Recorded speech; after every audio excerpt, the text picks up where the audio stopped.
just don't be afraid to listen to that still small voice that's coming. I believe that comes to everyone that says, you know, choose you this day who you will serve.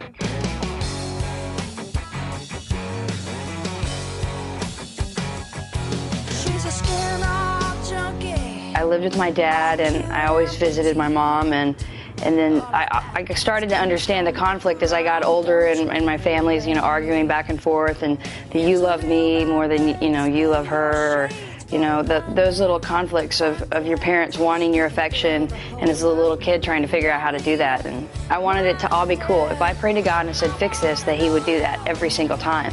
And when those things didn't occur the way that I wanted them, or I perceived that they should happen, I attributed that to God and got mad and said, well, fine, you don't listen to me.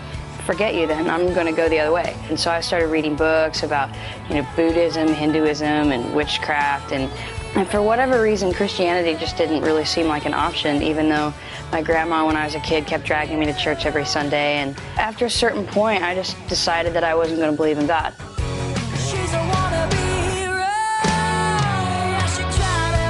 So basically, I left everything that I had behind where I'd grown up and went to school and was kind of trying to start a new life for myself. And I went to school, and here I'm partying, I'm drinking every day, and I'm thinking, at last, I'm finally free.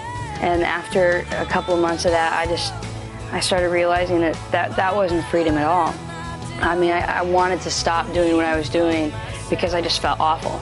Not because some Christian told me that I should or that I shouldn't, but all of a sudden I just wanted to put on the brakes, and I couldn't.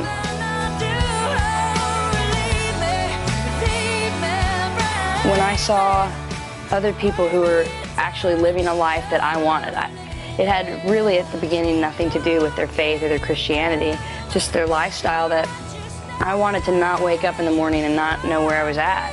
And that was one of the first things that drew me to several of the Christians that I knew.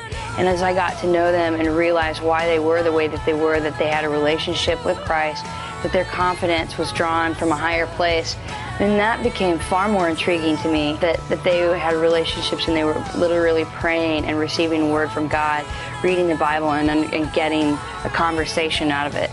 And as I started to get curious, more and more curious about that, I started to understand what they meant, because God was kind of cracking the door a little bit to me, and I felt like I was getting on, kind of on the party line a little bit, and it didn't take long after that for me to realize that that's really where I wanted to be.